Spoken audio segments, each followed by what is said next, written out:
Lakshmi Prasanna, Assistant Professor, Department of ECE, Institute of Aeronautical Engineering. In this session, we will discuss about question bank related to Module 3. So here, Module 3 is interfacing with 8086 microprocessor. So first we will see part A, which includes problem solving and critical thinking questions. So here, the first one is explain the process of calculating physical address from where the interrupt service routine will start. So here, in order to find the address of the ISR, what is the procedure we have to follow? So that means here we have to write the procedure of calculating the physical address. So we have followed two procedures in order to calculate the physical address. So in order to calculate the physical address, we require segment address and offset address. So segment address will be getting from the segment registers and the offset address will be getting from the pointer registers or base registers. Now, so considering this segment address and offset address, we need to calculate the physical address. To calculate the physical address, different procedures can be followed. So here there is one procedure. To calculate the physical address, first we have to consider the segment address.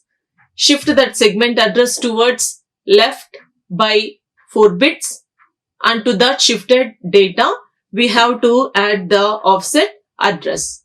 Then it will be leading to 20-bit physical address. So this is the procedure. And another procedure is here, considering segment address into 10 plus offset address. So it is going to give 20-bit physical address.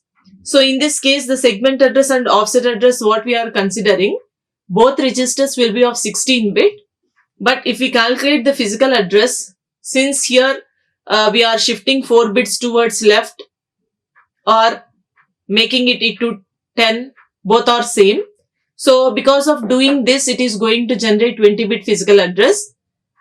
In 8086, we have to generate 20-bit physical address because the address bus size of 8086 is 20-bit. And so illustrate the process of interrupt sequence in 8086 microprocessor. So that means here, when 8086 microprocessor is executing the main program, if any interrupt comes in between, how the microprocessor is going to respond. So that is called the interrupt sequence. So here these are the steps the microprocessor will follow when interrupt occurs. So here the CPU, whatever it is executing the instruction, if any interrupt comes, the processor completes executing that particular current instruction. After executing the current instruction, the value of instruction pointer will be incremented by 1 in order to hold the address of the next instruction. Then the CPU is going to send the interrupt acknowledgement signal to that device, interrupted device, saying that it is going to consider that particular interrupt. It is going to execute that interrupt. Okay. So if the signal or interrupt is coming through NMI pin, irrespective of the interrupt flag bit, the interrupt will be accepted. But if the interrupt is coming through INTR pin, in order to accept that interrupt, the interrupt flag bit should be set. So this procedure will be followed. Okay. So if interrupt is set, then only that particular interrupt will be accepted. If interrupt flag bit is not set, that particular interrupt will be ignored. So after giving the interrupt acknowledgement signal, the CPU is or the microprocessor is going to calculate the vector address and it is going to move the contents onto the stack. So the contents like CS, IP and flag register, all these things will be pushed onto the stack. And so again, after executing that particular ISR, the last instruction of the ISR should be IRET, which represents interrupt return. So if that particular IRET instruction is executed, the contents of CS and IP will be retrieved from the stack, so that the control again goes to the main program and it will execute the main program from where it has stopped. Or this is the diagram that represents what are the steps we have discussed up to now. And so here explain the flowchart of initialization sequence of 8259A IC. So here 8259 represents PIC, that is Programmable Interrupt Controller. So this is the question about Programmable Interrupt Controller. So in the Programmable Interrupt Controller, we have different command words, that is ICWs and OCWs, that is Initialization Command Words and Operational Command Words. So here initialization command words are 4. So how that ICWs will be maintained? We have to draw the flowchart representing all the 4 ICWs. So this is the flowchart which represents how these ICWs will be executed in the sequence. So all these ICWs will be executed in the sequence. So if there is any change, again all the ICWs should be initialized. So first ICW1 should be programmed, next ICW2, and then comes ICW3. When we have to use ICW3 means if we are connecting 8259s in cascade, and next one is ICW4. So these ICW should be maintained in the sequence order. So whether we are using this ICW3 or ICW4 or not, we have to indicate that point in this ICW1 itself. So this is the flow chart for initialization sequence, that is ICWs we will follow. And so for ICWs, ICW1 and ICW2 are compulsory, whereas 3 and 4 are optional.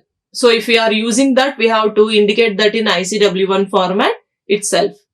So if you are doing any change in one bit among 4 ICWs, again all the 4 ICWs should be initialized. And what is the necessity of cascading interrupt controller? Okay. So each interrupt controller, we know it is able to handle 8 interrupts.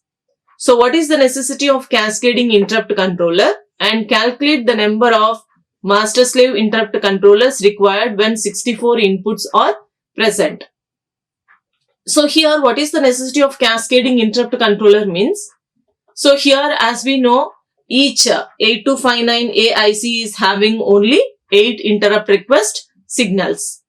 So if more than 8 interrupts comes, we have to use this 8259 ICs connected in cascade. So connection in cascade will be done with the help of these 3 cascading lines. And which IC will be considered as a master and which will be considered as a slave means, here we have to consider this SP by EN signal. So if that is connected to VCC, it becomes master. If that particular signal is connected to ground, then particular IC is called as slave IC. Okay. So all the cascade lines of the master IC should be connected to all the 3 cascade lines of the slave ICs. So in order to connect the 8259 ICs in the master slave configuration, we have to so that the interrupt handling capability will be increased. So if this SP by EN signal, if it is low, that particular IC will be acting as a slave. If it is high, that particular IC will be acting as a master. Now, so they are asking number of slave and master interrupt controllers required when 64 inputs are present. Okay. So suppose for example, if 64 interrupt occurs, what we have to do means, we have to connect 8259 ICs in the master slave configuration. So each IC is capable of handling 8 interrupts. So if you consider this as a master IC which is handling 8 interrupts, each interrupt request line can also drive another slave 8259 IC. And for that slave 8259 IC also, we will have 8 interrupt request signals. Now, so we have to connect 8 slave ICs, that is 8 slave 8259 ICs to one master 8259 IC in order to handle the 64 interrupt signals. And explain how the data transfer is performed between memory and I/O devices in the presence of DMA controller and in the absence of DMA controller. That means, if you include this DMA controller hardware unit, how the data transfer is performed between memory and I/O. In other case, if DMA controller is not involved, how the data transfer is performed between memory and I/O devices. So, two cases we have to consider here. Now, so first we should know what is the need of DMA controller. So, it stands for direct memory access. It is used for transferring the data at the fastest rate. So, if large amount of data is involved, the I/O transfer will make a great amount of delay. So, the entire process will be slowed down if every time the I/O device takes the data transfer through CPU. So, because of that reason, we have to make CPU isolate and make memory and I/O devices communicate directly. So, that is, in order to do this, we are going to use one hardware unit which is called DMA controller. So, it is a separate IC. So, that is what the main purpose of DMA controller. Then, how the DMA operation is performed. So, here there is a peripheral devices and here there is a memory. So, these peripheral devices and memory should be communicating directly by isolating this microprocessor with the help of DMA controller. Okay. So, if this DMA controller is involved, the peripheral device and memory can communicate directly. If this DMA controller is not involved, every time the peripheral device has to request the microprocessor to allow the data transfer to the memory.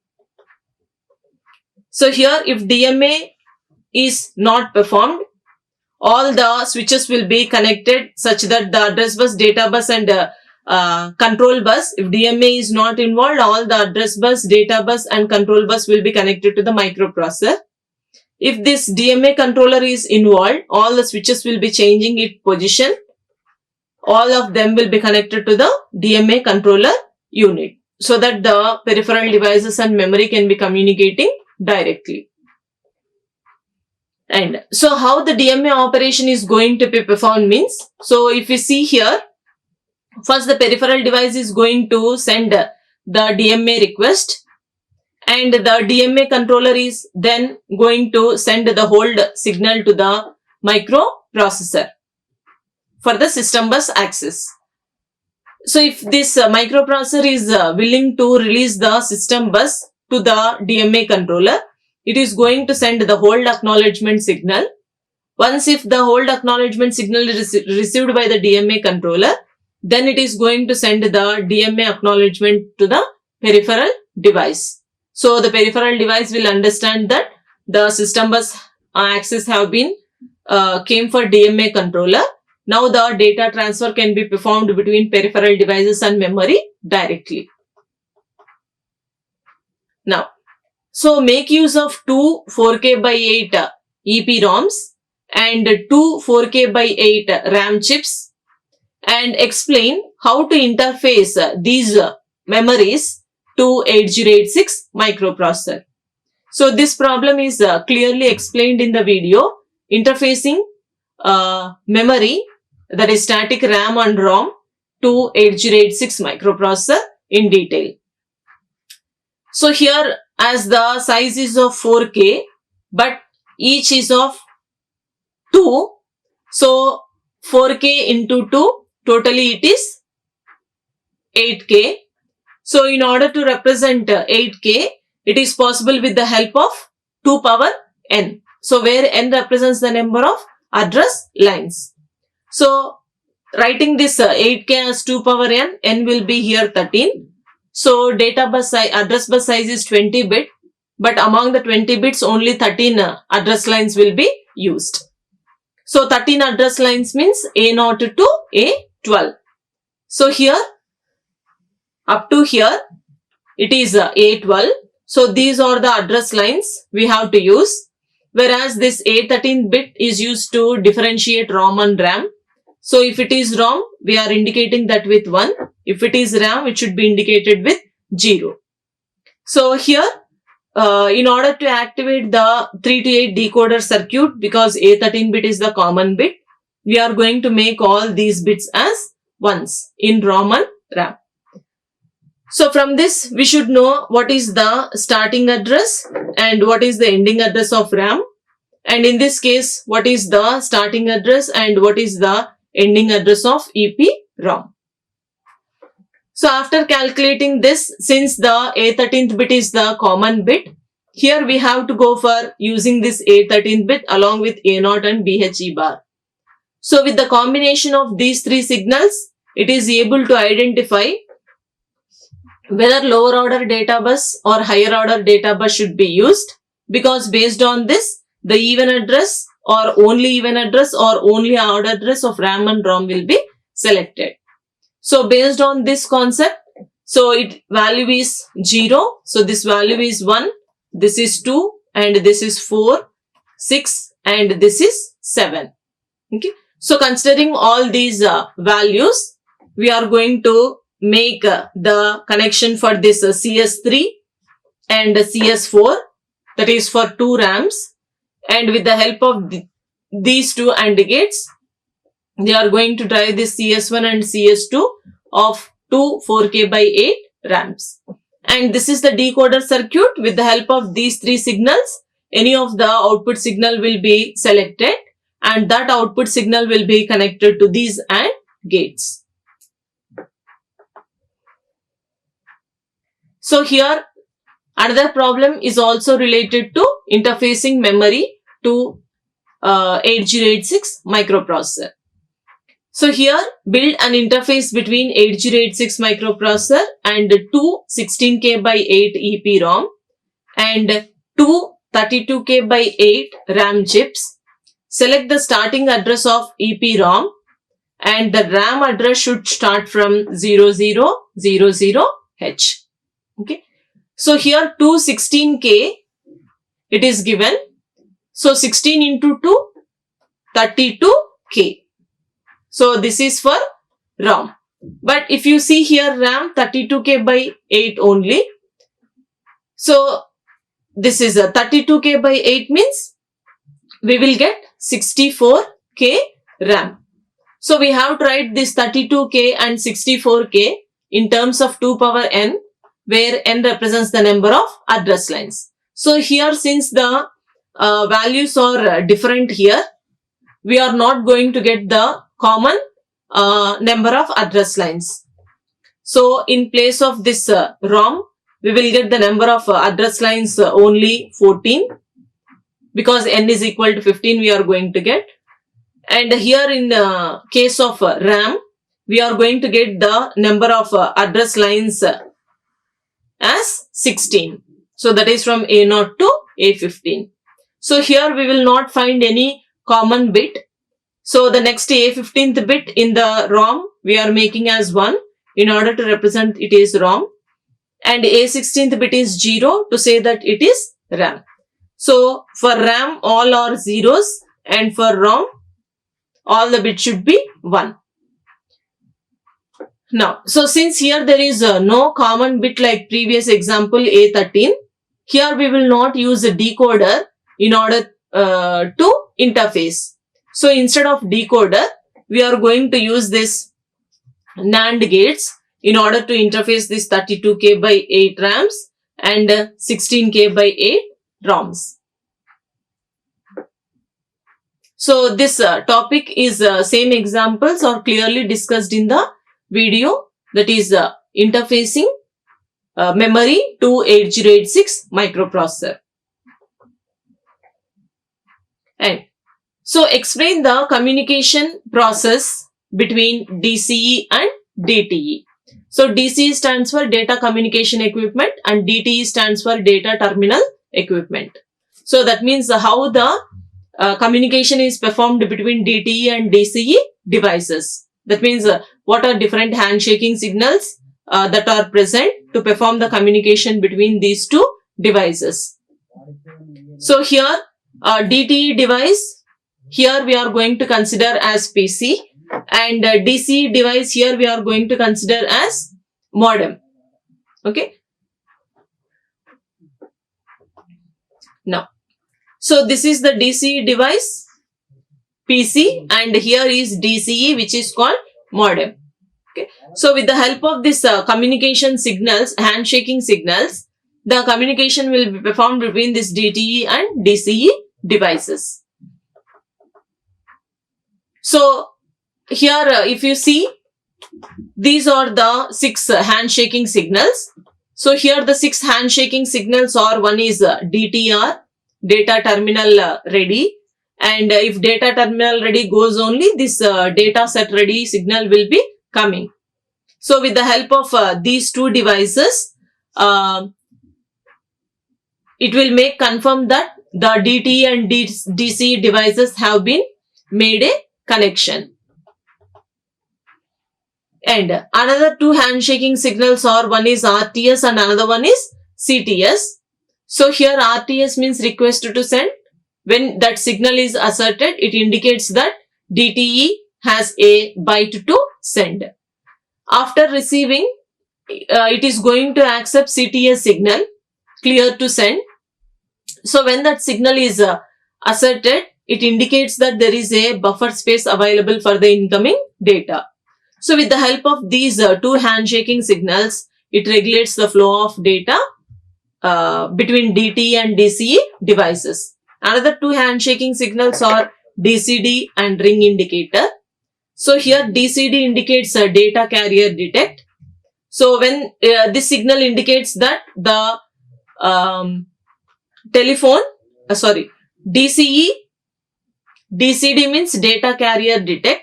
It indicates a valid carrier has been detected. So if it is detected, the ring indicator will be activated. So the telephone will be ringing.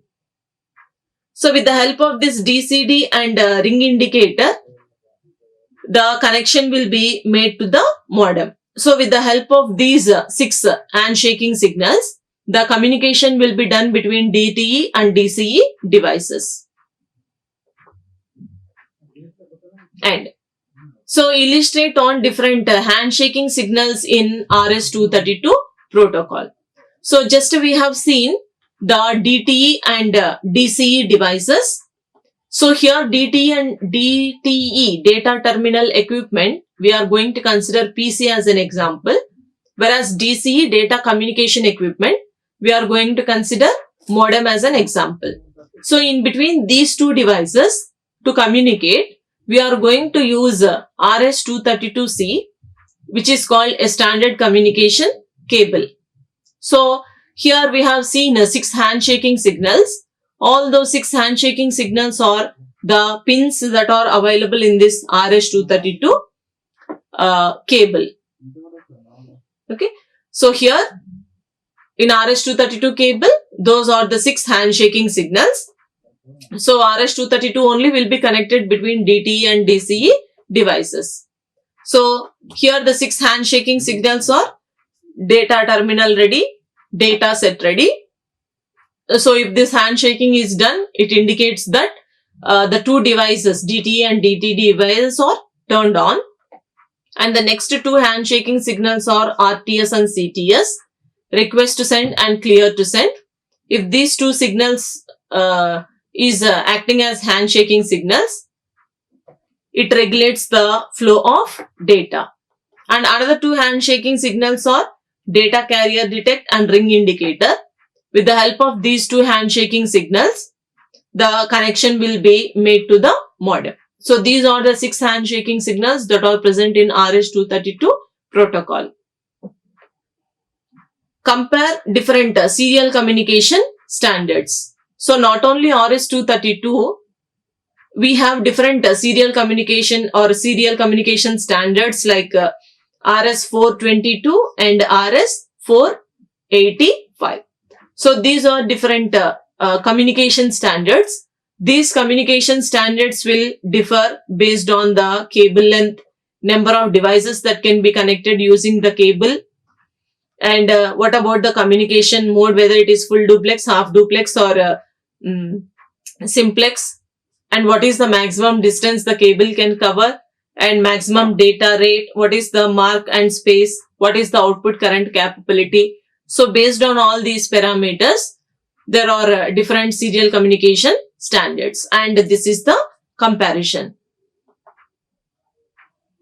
And explain the need of RS-232 between computer and modem with the help of need diagram.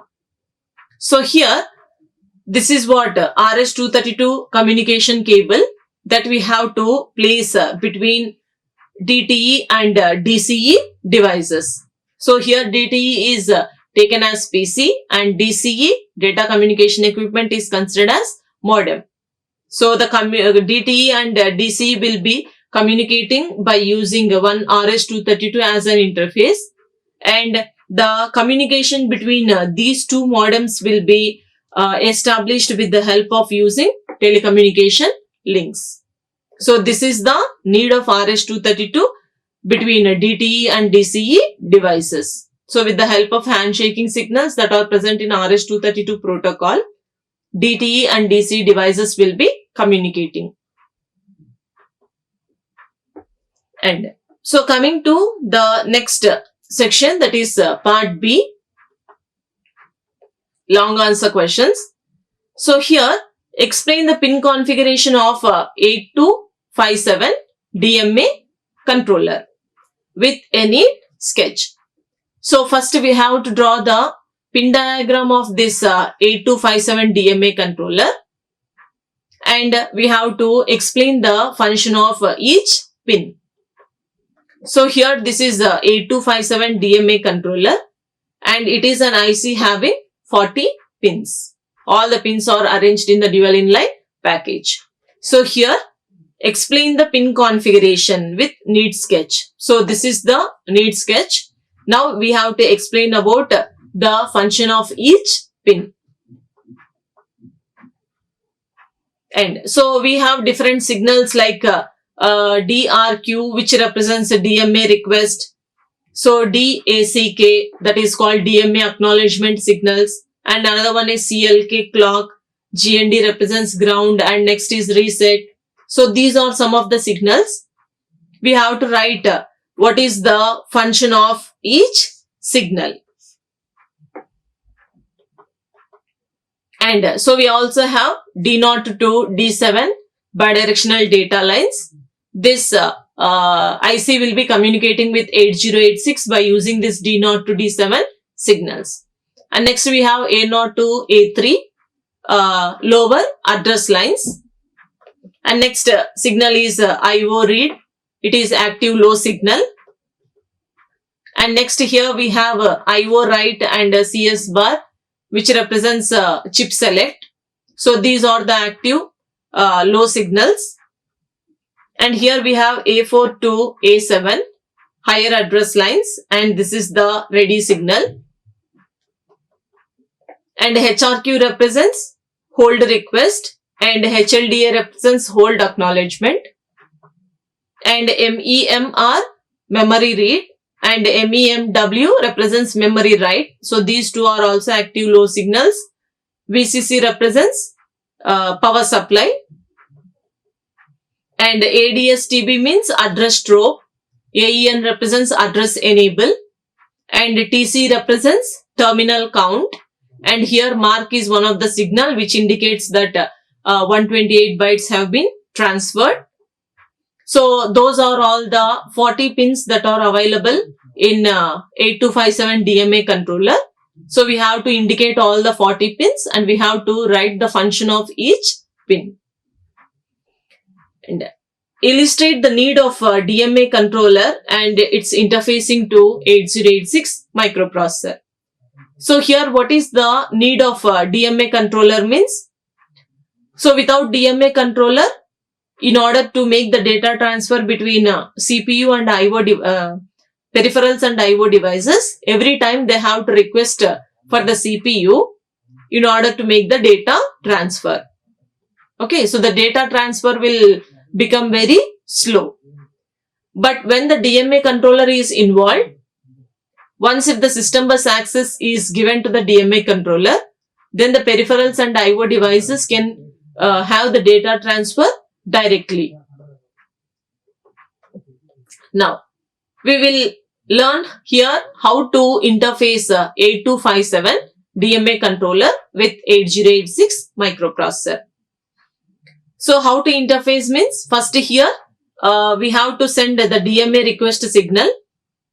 The peripherals devices will send the DMA request for the DMA controller, and the DMA controller is used to send the hold request signal to the 8086 microprocessor. The microprocessor, after receiving this HRQ signal, it is going to send the hold acknowledgement signal to the DMA controller. Then the DMA controller will send the DMA acknowledgement signal to the peripheral devices. So here this is the interfacing diagram we have to consider. So here we have to interface this 8257 DMA controller to 8086 microprocessor.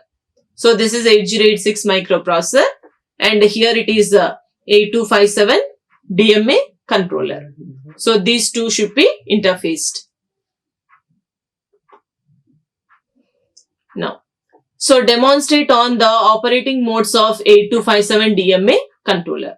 So here 8257 DMA controller, based on the features, if you see, one of the feature here, 8257 DMA controller can be operated in two modes.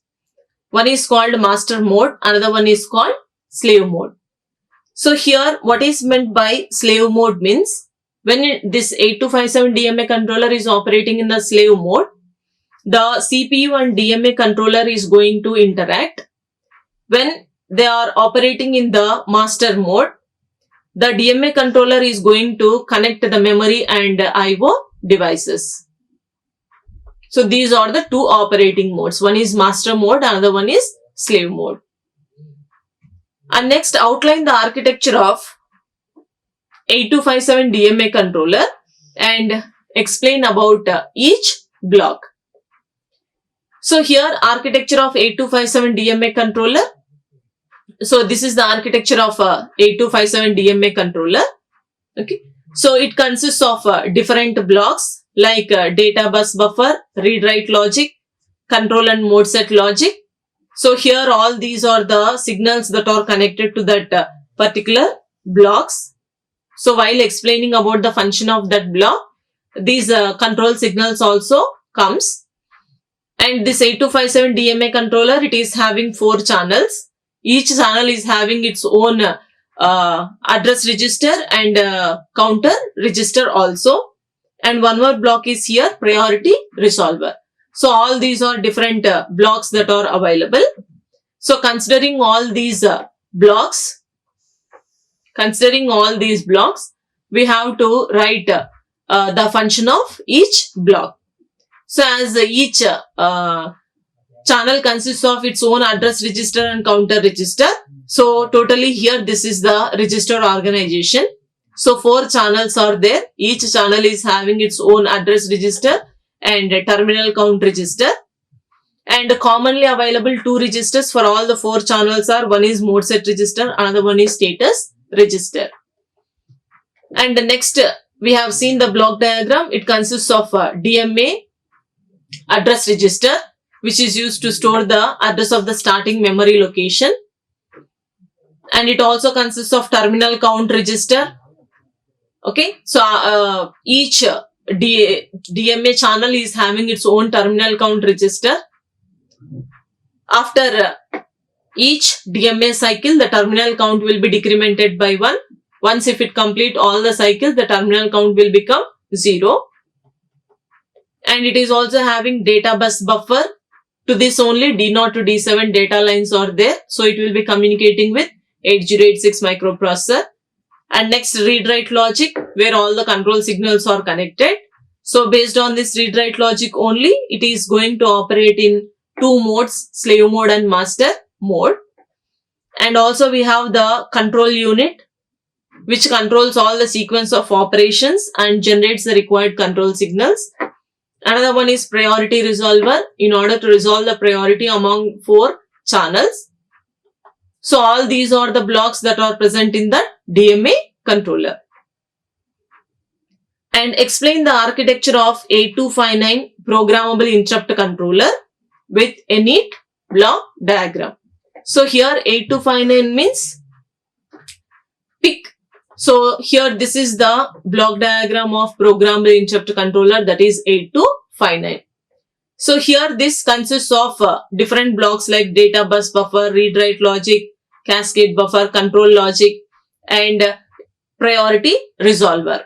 So along with this block, it also consists of 3 registers called interrupt service register, interrupt request register, and interrupt mask register. So all these are the different blocks that are available. So considering all these blocks, we have to write the function of here. We have to write the function of each block in detail.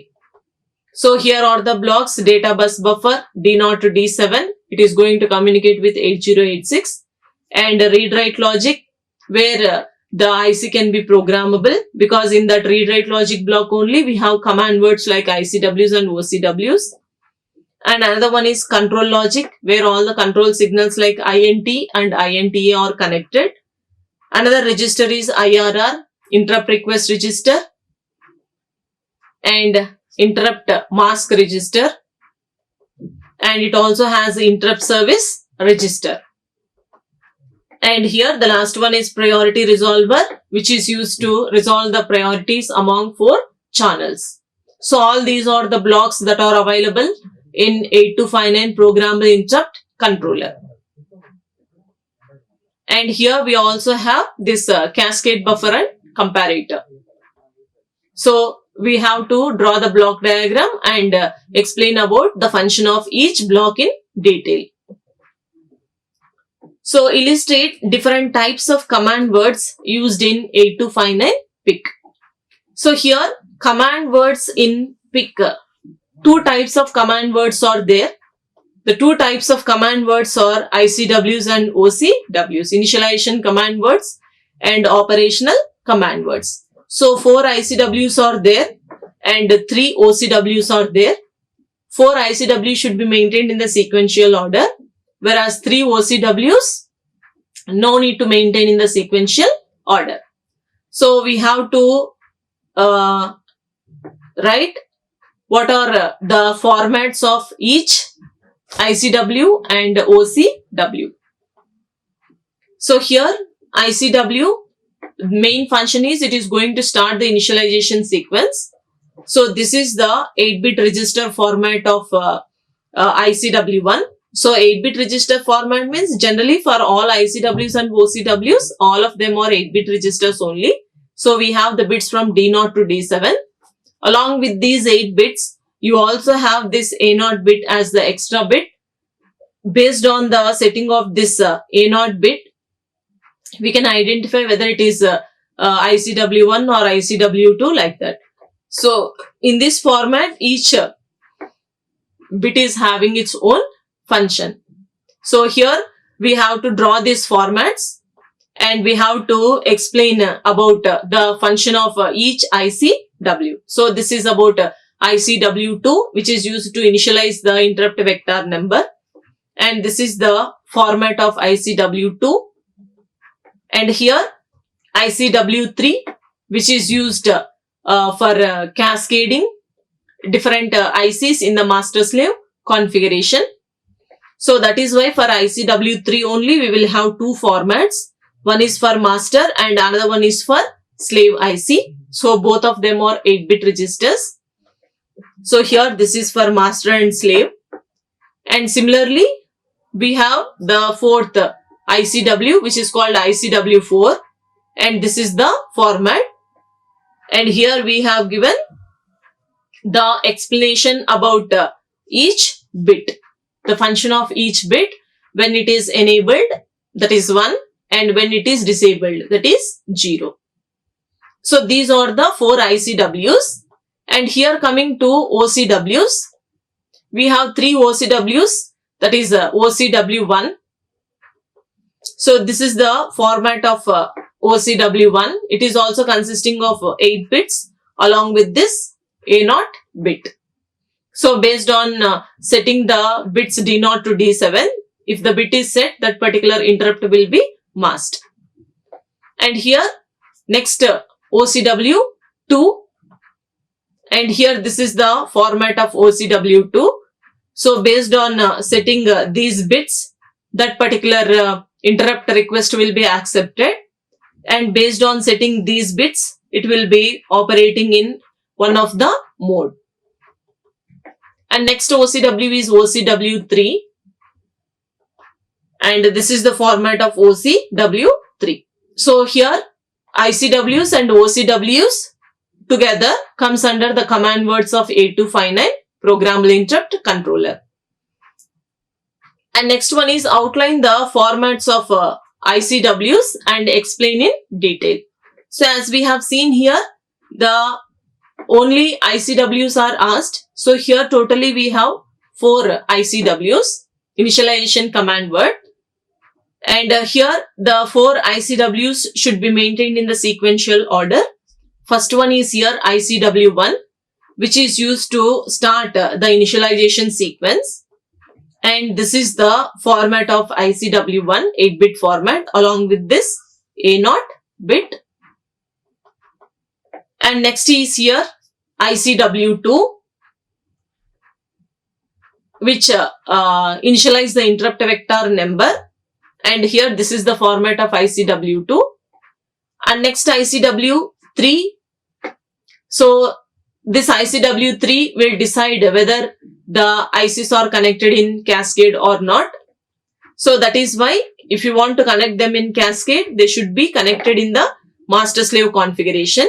We will have 2 formats, one related to master, another related to the slave. And next ICW4. So here ICW4 is also of 8-bit format. So based on the setting and resetting the bit, we have given here the function of this ICW4. And next outline the formats of operational command words and explain in detail. So here in 8259 Programmable Interrupt Controller, totally there are 4 OCWs. So that is OCW1. So here this is OCW1. So this OCW1 represents which interrupt should be masked, because this entire format consists of mask bits. So if that M0 bit is set, that particular interrupt will be masked. In order to unmask, that bit should be made as 0. And next OCW2. So OCW2 is used to select a particular interrupt request, and after selecting particular interrupt request, these 3 bits will decide in which operating mode this 8259 IC should be operated.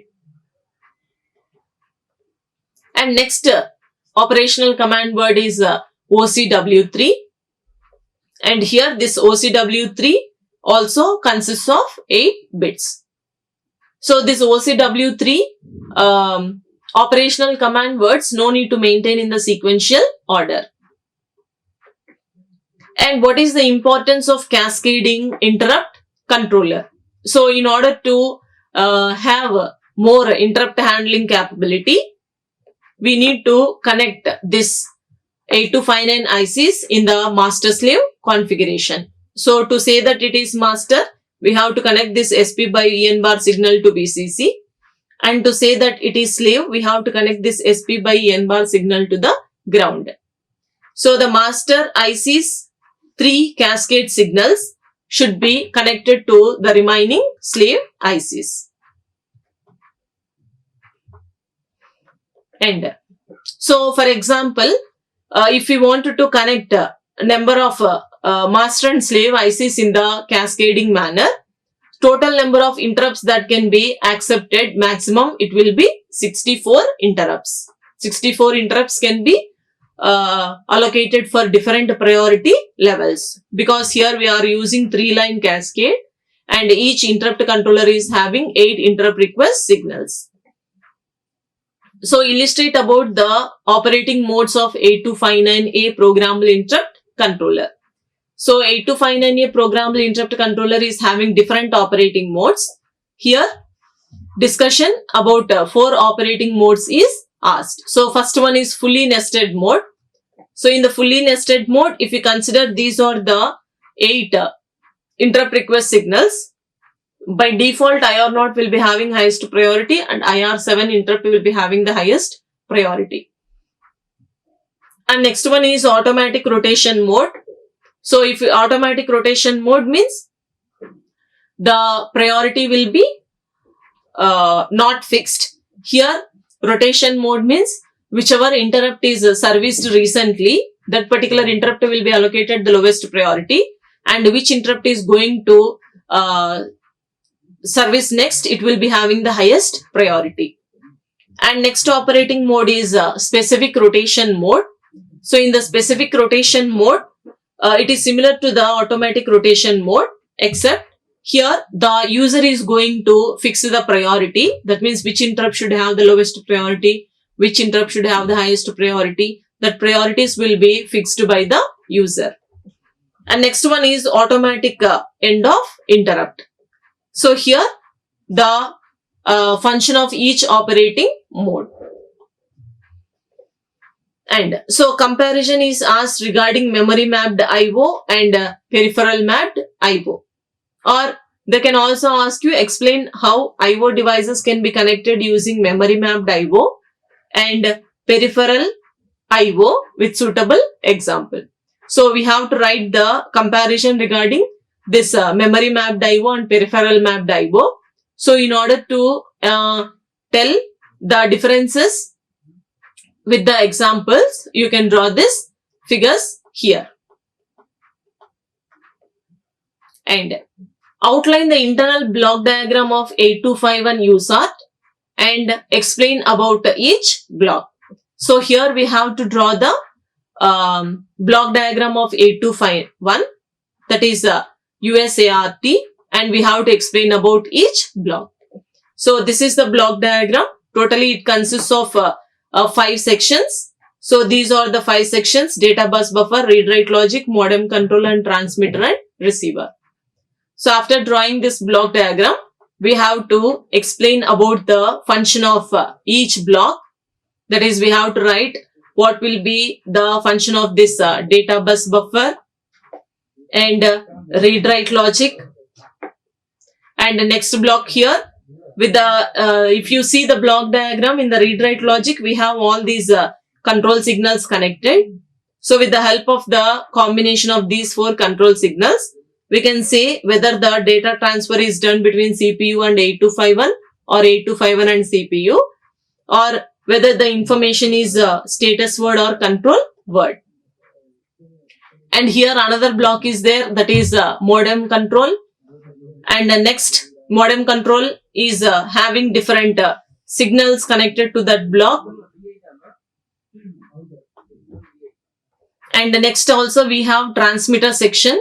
So to this transmitter section here, this is the transmitter section which consists of this transmit buffer and transmit control blocks in the transmitter section. So that is transmit buffer, and here this is transmit control. And here these are different signals that are connected to that transmit control block. And next one is here receiver section. So receiver section also consists of this receive buffer and receive control blocks. So that is why here we have to discuss about the receive buffer block and receive control block. And here these are the signals connected to that receive control block. So the function of each block should be discussed in detail. And next explain the pins of 8251 USART and drawing the neat pin diagram. So first we have to draw the pin diagram of 8251 USART, and here this is the 8251 USART pin diagram. It consists of 28 pins. And here next we have to write the function of each pin. So here this is a data bus D0 to D7, reset, clock, write. Okay, all these are different signals. We have to write the function of each signal. So this is RD bar, which represents read, C by D bar, which represents control and data. And next signals, chip select, transmit data, transmitter ready, transmitter empty. And next we have transmitter clock, receive data, receiver ready, receiver clock. All these are different signals of 8251 USART. And also we have sync detect and break detect. And data set ready, data terminal ready, request to send and clear to send. So all these are the 28 pins available in 8251 USART. We have to write the function of each pin. So explain the synchronous mode transmitter and receiver data formats of 8251. So here in the synchronous mode, how the data is transmitted between sender and receiver. So in the synchronous transmission, data will be transmitted in the form of blocks or frames. It supports this full duplex communication. So while transmitting the data, there will not be any gaps present between the data. So here this is the diagram. So the data will be transmitted between sender and receiver in the form of blocks or frames. So it will not consist of any gaps. And since this is since here it is a synchronous transmission, synchronous means we will have external clock signal. So we have to draw the external clock signal, consider any data. So on that external clock signal, we will have here, falling edge, and this is the rising edge. How the communication will be performed between transmitter and receiver. So transmitter is going to send bits on the falling edge, whereas receiver is going to read the data on the rising edge of the clock signal. So here are the advantages and disadvantages when the synchronous data transmission occurs. And so outline the pin structure of RS-232 and explain about the most commonly used signals. So here we have to draw the pin diagram of RS-232. So here we are going to consider the 9-pin RS-232. So these are the 9 pins. Most commonly used signals are here 6 handshaking signals especially. So they are data transmitter ready, data set ready, request to send, clear to send, and data carrier detect and ring indicator. So these are the most commonly used signals. Why? Because they are the handshaking signals between DTE and DCE devices. So we have to draw the pin diagram and we have to explain the function of each pin. And also it consists of the remaining 3 signals called receive data, transmit data and signal ground. And so the next question is explain the logic to convert TTL to RS-232 and RS-232 to TTL conversion. So as we know here, this USART 8251 IC, it is TTL compatible. But while transmitting the data into the channel, it should be converted into RS-232 voltages. But while the receiver, before receiving, it has to be again converted into TTL and then it has to be received. So here TTL will be supported by 8251. So here TTL means transistor logic. The voltage levels will be simply 0 volts and 5 volts. So during the transmission over shorter distances, for example, these TTL without modem, these TTL voltages will be easily corrupted by noise. In order to avoid that, we are going to use the voltage level conversion. So TTL voltage should be converted into RS-232 voltages. So here TTL voltages, logic 0 will be represented with 0 volts, logic 1 will be represented with 5 volts. But whereas in RS-232, in order to represent logic 1, it will be any voltage in the range -3 to -25 volts. To represent 0, the voltage will be in the range +3 to +25 volts. So before sending, it should be converted into RS-232, but before receiving, it should be converted into TTL voltages. So here are the voltage level converters. So we have here the line driver and line receiver ICs, which will be performing the TTL to RS-232 and RS-232 to TTL conversions. So here these are the ICs that are present to convert TTL to RS-232 and RS-232 to TTL. And outline the mode instruction format in the asynchronous and synchronous mode. Okay. So here we have different mode instruction formats in the synchronous mode and asynchronous mode. So using these, this is the mode instruction format which is used to set the following functions. So by using this format, we can set the size of stop bit, character length, parity bit, baud rate. Okay, so number of asynchronous characters, all these things can be set with the help of this mode instruction format. So we have mode instruction format in two cases. One is synchronous and another one is asynchronous. So this is the mode instruction format for asynchronous. So it is an 8-bit format. And this is the mode instruction format for synchronous. It is also an 8-bit format. Explain about the command instruction format and status read instruction format or status word instruction format. So these two are the 8-bit registers. So by using the command instruction, we are going to set the operation of 8251 because inside we can see all these bits in the formats. So these bits can be set. And this is the bit configuration of command instruction format. It is an 8-bit register. And here this is the format of this status word register. It is also an 8-bit format. And illustrate about the following pins. Okay, so some of the pins of 8251 is asked here. So already we have discussed the pin diagram of 8251. So first one is related to sync detect and break detect. Next, RXR device stands for receiver ready. CTS means clear to send. And TXRDY means transmitter ready. So explain the operation of interfacing 8251 USART with 8086 with any sketch. So we have to first draw this interfacing diagram. And next we have to explain what is the purpose of this decoder. How to set the frequency. So what is the purpose of this line driver and line receiver ICs?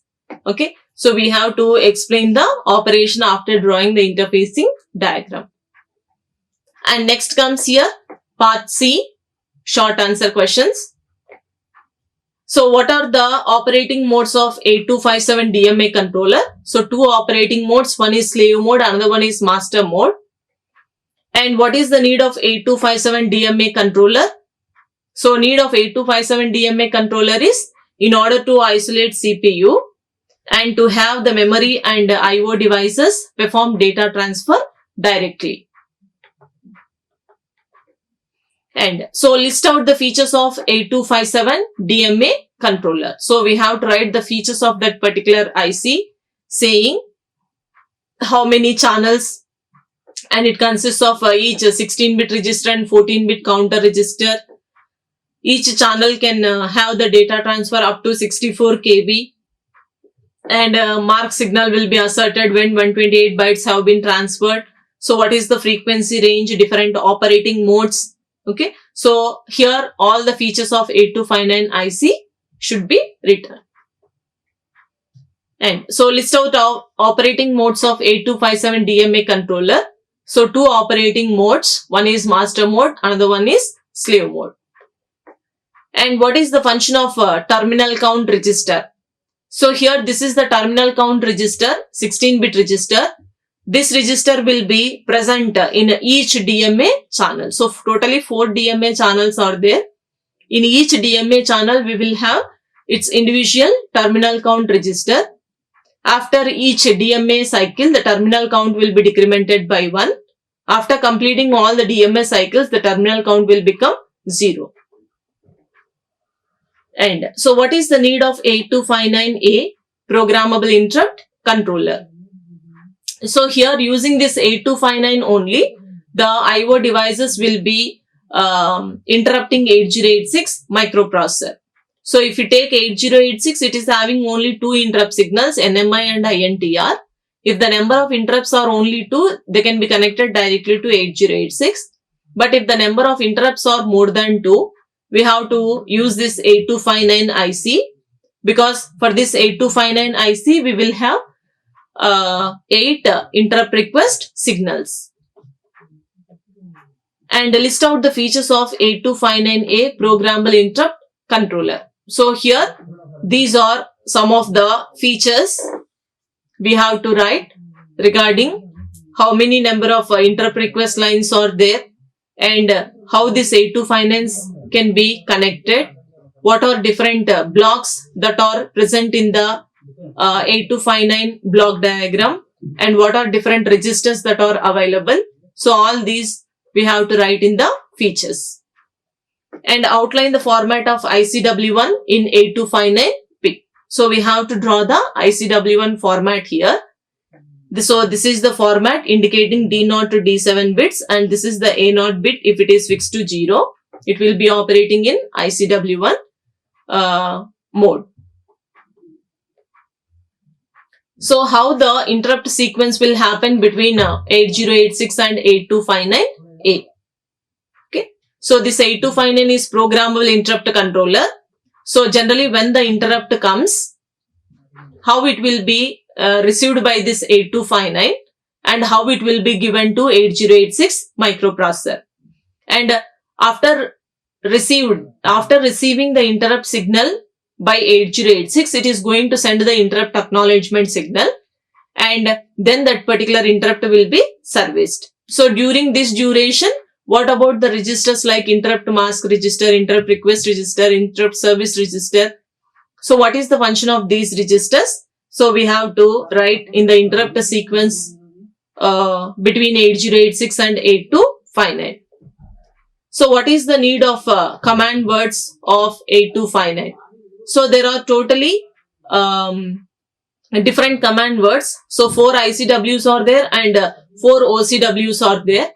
So using this ICWs and OCWs, the processor is going to read the status of 8259 by reading the two ports which are called lower port and higher port.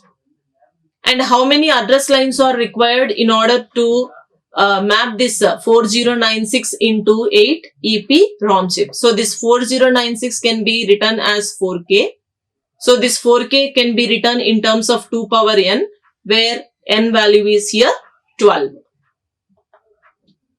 And how communication in microprocessor happens. So in the microprocessor, the communication, generally serial communication will be performed for the data transfer between the processing equipment and peripheral devices. Compare different types of communications in microprocessor. So here there are two types of communications, serial communication and parallel communication.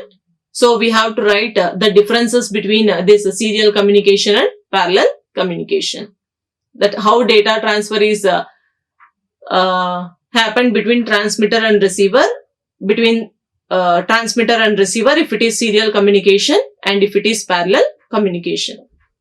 And what is the need of this 8251 USART? So here 8251 USART stands for Universal Synchronous Asynchronous Receiver Transmitter. So the need of 8251 means generally IO devices will be every time giving the serial data, but the microprocessor will be dealing only with parallel data. After doing some operations, it also releases the parallel data, but the output devices will accept only serial data.